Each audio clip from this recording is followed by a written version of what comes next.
جی میں Ghulam Nabi Azad director M S public school Lakshmipur south منسنگا Sugauli block east Champaran سے بول رہا ہوں۔ آپ لوگوں کے سامنے آنے کا مقصد یہ ہے کہ لوگوں نے ڈیمانڈ کیا، لوگوں نے مطالبہ کیا مجھ سے کہ سر وقف کو لے کر آپ کی کیا رائے ہے، آپ کیا سوچتے ہیں، ذرا ایک ویڈیو شوٹ کیجئے اور اس کو ریلیز کیجئے پبلک ڈومین میں۔ اس لیے میں آپ لوگوں کے سمکش آپ لوگوں کے سامنے حاضر ہوا ہوں۔ آپ لوگوں کو نالج ہے، آپ لوگ جانتے ہیں کہ یہ وقف امینڈمنٹ بل جو پارلیمنٹ میں پاس ہوا ہے، یہ پچھلے 7-8 مہینہ سے یہ بڑا کنٹروورسیل مدعا رہا ہے، بڑا کنٹروورسیل ٹاپک رہا ہے۔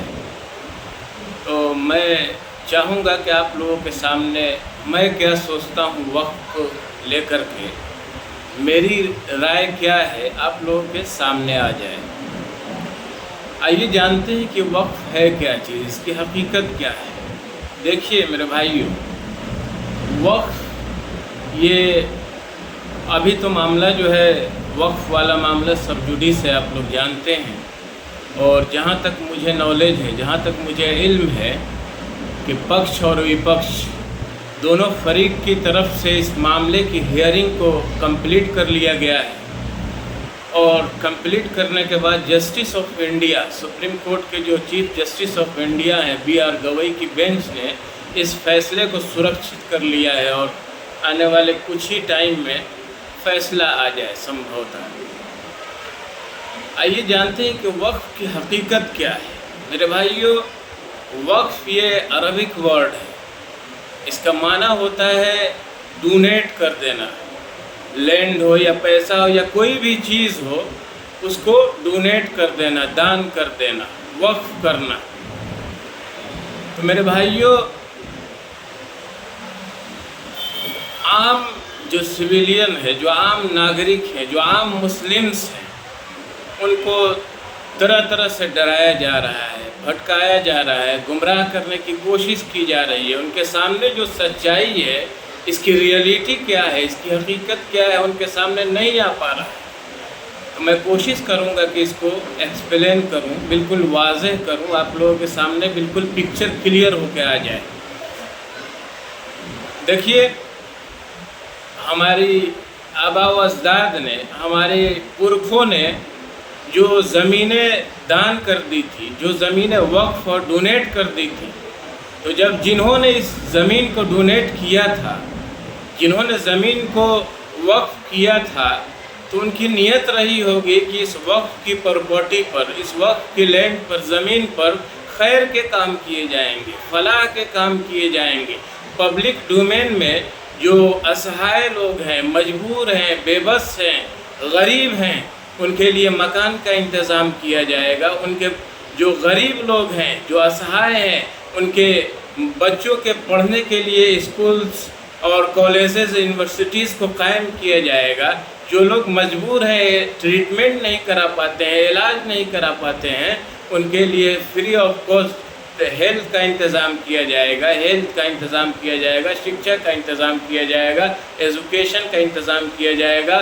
اور جو غریب لوگ ہیں، جن کی 4-4 5-5 لڑکیاں ہیں، جو شادی کرنے کے لیے جن کے پاس پریاپت پیسے نہیں ہو پاتے ہیں، وہ تو بیچارے روز مرہ کی زندگی کو مینٹین کرنا، پورا کرنا اسی میں مجبور رہتے ہیں۔ تو پھر شادی کے ٹائم جو بیک وقت ابھی کے پیریڈ میں، ابھی کے ٹائم میں 4 سے 5 لاکھ کی ضرورت ہے، تو کہاں سے کر پائیں گے؟ تو جن لوگوں نے، ہمارے آبا و اجداد نے، پرکھوں نے جس نیت سے وقف کیا تھا، ڈونیٹ کیا تھا زمین کو کہ اس پر خیر کے کام کیے جائیں گے، پبلک ڈومین میں جو مجبور غریب لوگ ہیں، بے بس ہیں، لاچار ہیں، ان کی شادی، ان کی اگر لڑکی کی شادی ہو رہی ہے تو ہونا چاہیے تھا کہ ان کی لڑکی کی شادی میں ان کے لیے پیسے کا انتظام کیا جاتا۔ لیکن میں آپ لوگوں سے ایمانداری سے پوچھنا چاہتا ہوں، کیا اس پر یہ سب کام ہو رہے ہیں؟ جہاں تک مجھے جانکاری ہے، مجھے نالج ہے، کچھ بھی نہیں ہو رہا ہے۔ ایسے ایسے ادارے ہیں، ایسے ایسے مدرسے ہیں جن کے پاس نہ جانے 400-500 بیگھے زمینیں پڑی ہوئی ہیں۔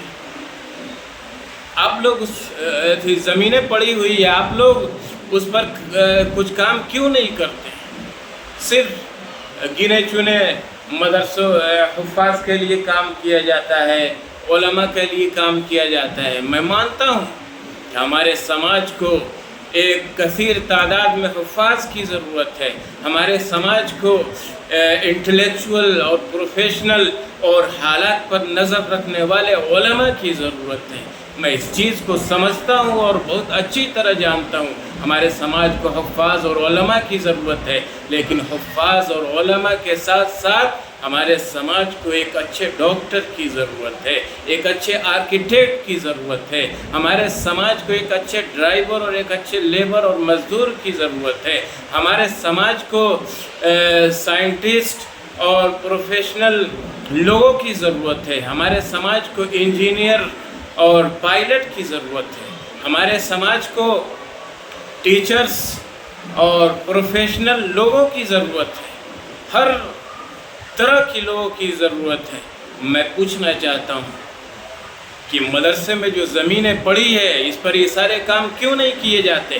ہونا تو یہ چاہیے تھا کہ ایک ٹرسٹ بنایا جاتا، اس ٹرسٹ کے اندر میں یہ سب چیز کو لے کر کے یہ مدرسے والے ایک طرف مدرسے کا نظام چلایا جاتا، دوسری طرف اسی میں میڈیکل کالجز قائم کیے جاتے، بڑے بڑے اسکولز، بڑے بڑے کالجز، بڑی بڑی یونیورسٹیز قائم کیے جاتے، جہاں سے ہائی پروفائل لوگوں کو تیار کیا جاتا، جہاں سے اسٹوڈنٹس کو، بوائز اینڈ گرلز، پروش ہو، مہیلا ہو، لڑکے ہوں، یوتھ کو پریپیئر کیا جاتا،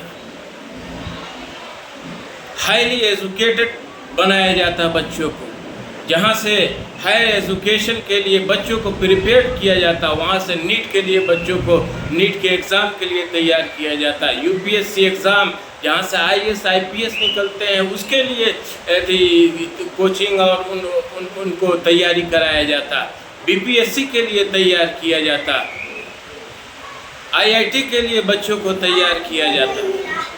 میں مانتا ہوں کہ مدرسے میں حفاظ علماء پر کام ہو رہے ہیں، لیکن اس کے ساتھ ساتھ ہمارے سماج میں ڈاکٹر کی آوشکتا ہے، آئی آئی ٹی ایک آرکیٹیکٹ انجینئر ہو اس کی ضرورت ہے۔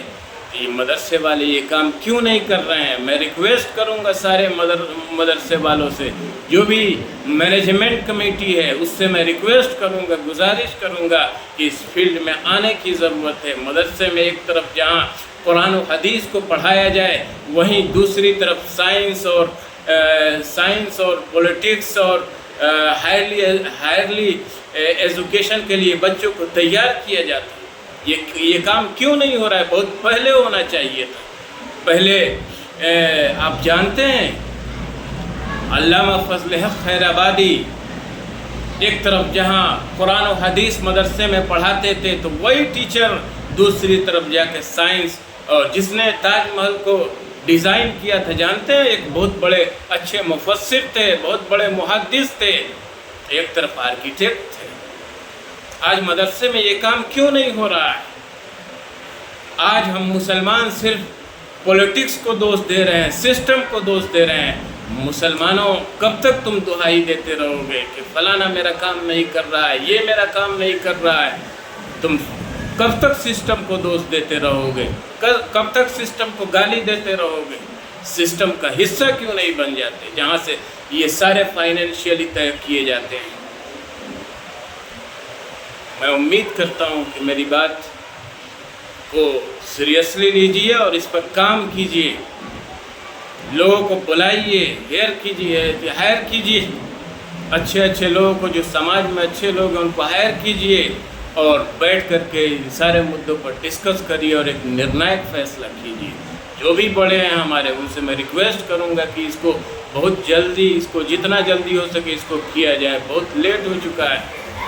اور جہاں تک وقف کی بات ہے، میں بھارت سرکار سے بھی اپیل کروں گا، ٹھیک ہے آپ نے اس میں چینجنگ کرنے کی کوشش کی ہے، لیکن آپ ذرا بتائیے جو غیر مسلم ٹرسٹ ہیں اس میں آپ مسلم کو شامل کر سکتے ہیں؟ نہیں کر سکتے ہیں، تو اس میں کچھ کنڈیشنز ہیں، جس میں آپ بول رہے ہیں کہ غیر مسلم ٹرسٹ میں شامل ہوں گے، یہ کیسے ہو سکتا ہے؟ نہیں ہو سکتا ہے۔ میں بھارت سرکار سے اپیل کروں گا جو امینڈمنٹ ہوا ہے اس پر غور کیا جائے، وچار کیا جائے، اور اس میں سے جو آپتی جنک ہے اس کو نکال دیا جائے، جیسا کہ مسلم لوگ ڈیمانڈ کر رہے ہیں، اور نکال کر کے آپ اس پر کام کیجئے۔ کوئی آپتی نہیں ہے مسلمانوں کی طرف سے۔ بھارت سرکار اگر سوچتی ہے کہ اس پر پبلک ڈومین کے لیے کچھ کام کیا جائے، اس کے لیے کوئی آپتی نہیں ہے۔ مسلمانوں کو صرف اس بات سے آبجیکشن ہے کہ آپ اس میں غیر کو کیوں شامل کر رہے ہیں؟ یہ ہماری پراپرٹی ہے، ہمارے آباء و اجداد نے ڈونیٹ کیا تھا، اس کو ہمارے لیے رہنے دیا جائے۔ تو مسلمان ہی صحیح، مسلمز کے لیے آپ بڑے بڑے کالجز کا انتظام کریے، یونیورسٹیز قائم کیجئے، بڑے بڑے میڈیکل کالجز قائم کیجئے وقف کی زمینوں پر، یہ سب کیجئے۔ لیکن جو مسلمان اپیل کر رہے ہیں، آپ سے ریکویسٹ کر رہے ہیں، کچھ اس میں آبجیکٹیو چیزیں نکالنے کے لیے، اس کو نکالیے۔ بس اتنا ہی میں اپنی بات کو ختم کرتا ہوں۔ Thank you. اور میں چاہوں گا کہ آپ لوگ اس کو زیادہ سے زیادہ تعداد میں اس ویڈیو کو شیئر کریے، اور جو بھی آپ کے دماغ میں اس کو کمنٹ کے ذریعے سے اپنی رائے کو رکھیے۔ Thank you, namaskar.